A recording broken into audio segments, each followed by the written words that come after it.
भारत ने चांद पर अपना परचम लहराकर एक बार फिर साबित कर दिया कि ये नया भारत है जो इतिहास के पन्नों में अपनी वो जगह बना रहा है जिसके बारे में दुनिया ने कभी सोचा भी नहीं था। इतिहास में वो कहानियां गढ़ रहा है जिन्हें पूरी दुनिया पढ़ने के लिए उत्साहित है। चंद्रयान 3 की सफल लैंडिंग के बाद से चांद पर तिरंगा लहरा रहा है और पृथ्वी पर भारतीयों के चेहरों पर मुस्कान है, उत्साह है और देश प्रेम की झलक दिखाई पड़ रही है। जब चंद्रयान 3 ने चांद पर लैंडिंग की, उसी के बाद से भारत के लोगों का सीना गर्व से चौड़ा हो गया।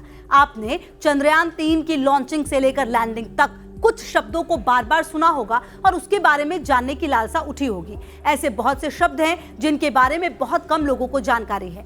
इनमें खासकर दो शब्द ऐसे हैं जिनका जिक्र हर जगह हो रहा है। पहला विक्रम लैंडर और दूसरा रोवर प्रज्ञान। चलिए आपको विस्तार से बताते हैं लैंडर को विक्रम नाम ही क्यों दिया गया, इसका भारतीय इतिहास से क्या कनेक्शन है। सबसे पहले तो आपको ये जान लेना बहुत जरूरी है कि चंद्रयान 3 के लिए भारत ने और हमारी स्पेस एजेंसी इसरो ने अपने पिछले मिशन से बहुत सारे सबक लिए, उनसे बहुत कुछ सीखा और चंद्रयान 2 में लैंडर और रोवर के जो नाम थे, चंद्रयान 3 के लिए उनमें कोई बदलाव नहीं किया गया। लैंडर का विक्रम नाम डॉक्टर विक्रम साराभाई के नाम पर दिया गया है। विक्रम साराभाई का नाम भारत के महान वैज्ञानिकों की सूची में शामिल है। विक्रम शब्द का अर्थ होता है साहस और वीरता। विक्रम साराभाई ने भारतीय अंतरिक्ष संस्थानों के लिए कई अहम योगदान दिए हैं। विक्रम साराभाई को इसरो का सबसे पहला चेयरमैन नियुक्त किया गया था। चलिए एक बार विक्रम साराभाई के जीवन को भी करीब से समझ लेते हैं। 12 अगस्त 1919 को अहमदाबाद में साराभाई का जन्म हुआ। इनका जन्म एक उद्योगपति के परिवार में हुआ था। इनके पिता अंबालाल साराभाई समृद्ध उद्योगपतियों में से थे और गुजरात में उनके नाम पर कई मिल्स थी। ये 8 भाई बहन थे। इनकी माता जी का नाम सरला देवी था। गुरुदेव रविंद्रनाथ, जे कृष्णमूर्ति, वी.एस. श्रीनिवास शास्त्री, जवाहरलाल नेहरू, सरोजनी नायडू, सी.वी. रमन आदि जब अहमदाबाद आते तो वो साराभाई की फैमिली के साथ रहते थे। विक्रम साराभाई ने अपनी उच्च शिक्षा पूरी करने के लिए अहमदाबाद के गुजराती कॉलेज में दाखिला लिया और बाद में इंग्लैंड की कैम्ब्रिज यूनिवर्सिटी में एडमिशन लिया, जहां 1940 में उन्होंने नेचुरल साइंस में परीक्षा दी। 1940 में सेंट जॉन कॉलेज से नेचुरल साइंस में ट्राइपॉज में डिग्री हासिल की। बाद में इन्होंने पीएचडी की और कॉस्मिक रे इन्वेस्टिगेशन इन ट्रॉपिकल लैटिट्यूड पर रिसर्च की और उस पर थीसिस भी लिखा। सेकेंड वर्ल्ड वॉर खत्म होने के बाद विक्रम साराभाई कैम्ब्रिज यूनिवर्सिटी गए और कॉस्मिक किरणों पर रिसर्च करके 1947 में पीएचडी की उपाधि ली।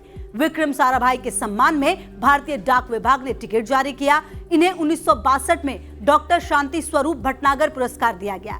साराभाई को 1966 में पद्मश्री पुरस्कार से सम्मानित किया गया और 1972 में उन्हें पद्म विभूषण दिया गया। डॉक्टर होमी जहांगीर भाभा की मृत्यु के बाद 1966 में डॉक्टर विक्रम साराभाई को परमाणु ऊर्जा आयोग का अध्यक्ष नियुक्त किया गया। विक्रम ने 1962 में भौतिकी अनुभाग के अध्यक्ष, 1970 में IAEA वेरिना के सामान्य सम्मेलन के अध्यक्ष आदि पदों पर कार्य किया। Vikram Sarabhai atomic energy commission of India के चेयरमैन भी थे। डॉक्टर विक्रम साराभाई की मृत्यु के बाद उनके सम्मान में तिरुवनंतपुरम के Thumba equatorial rocket launching station का नाम बदलकर विक्रम साराभाई अंतरिक्ष केंद्र रख दिया गया। विक्रम साराभाई ने 1963 को वैज्ञानिकों संग अंतरिक्ष में छोटा रॉकेट लॉन्च किया।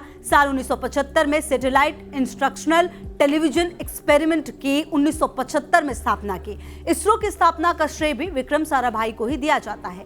भारत ने मिशन चंद्रयान 2 के दौरान 20 सितंबर 2019 को विक्रम साराभाई के सम्मान में लैंडर को विक्रम नाम दिया, जो कि मिशन चंद्रयान 3 में भी शामिल किया गया। विक्रम साराभाई ने ऑपरेशन रिसर्च ग्रुप की उत्पत्ति की थी, जो भारत का पहला बाजार रिसर्च संगठन था। कॉस्मिक किरणों की खोज भी विक्रम साराभाई ने ही की। आपको बता दें 21 नवंबर 1963 को विक्रम साराभाई अंतरिक्ष केंद्र की स्थापना की गई थी और 30 सितंबर 1971 को दिल का दौरा पड़ने की वजह से विक्रम साराभाई की मौत हो गई थी। अब बात करते हैं प्रज्ञान की। चंद्रयान 3 के रोवर का नाम प्रज्ञान रख दिया गया है, जिसका मतलब है बुद्धिमत्ता। इसके नाम से दिलचस्प बातें जुड़ी हुई हैं। वैज्ञानिकों ने इसे यह नाम इसलिए दिया क्योंकि वैज्ञानिकों का मानना था कि यह अपनी बुद्धि और विवेक का इस्तेमाल करते हुए ही चांद की सतह पर कई चीजों की जानकारी इकट्ठा करेगा, इसलिए इसे प्रज्ञान नाम देना चाहिए। चंद्रयान 2 मिशन के दौरान विक्रम लैंडर तो खो गया, लेकिन प्रज्ञान इतना समझदार है कि वो आज भी काम कर रहा है। इसलिए चंद्रयान 3 मिशन के लिए इसरो ने रोवर नहीं बनाया, चंद्रयान 2 के रोवर को ही इस्तेमाल किया जा रहा है। लैंडर विक्रम का रोवर प्रज्ञान से ही कम्युनिकेशन है। चलिए अंत में जाते जाते चंद्रयान 3 से जुड़ी कुछ खास बातों पर भी नजर डाल लेते हैं। चंद्रयान 3 के 3 मुख्य अंग है। प्रोपोर्शनल मॉड्यूल लैंडर विक्रम और प्रज्ञान रोवर। इसके ऑर्बिटर का वजन 2145 किलोग्राम है, वहीं लैंडर का वजन 1749.86 किलोग्राम और रोवर का वजन केवल 26 किलो है। प्रोपोर्शनल मॉड्यूल की बात करें तो इसकी लाइफ 3 से 6 महीने है। लैंडर और रोवर चांद के 1 दिन और पृथ्वी के हिसाब से 14 दिनों तक काम करेंगे। चंद्रयान 3 की लैंडिंग साइट चंद्रयान 2 की लैंडिंग साइट से थोड़ी दूर पर है। यह करीब 69.36 डिग्री साउथ और 32.34 डिग्री ईस्ट है। फिलहाल के लिए इस वीडियो में इतना ही। बाकी देश और दुनिया की तमाम छोटी बड़ी खबरों के लिए आप देखते रहिए न्यूज़ नेशन।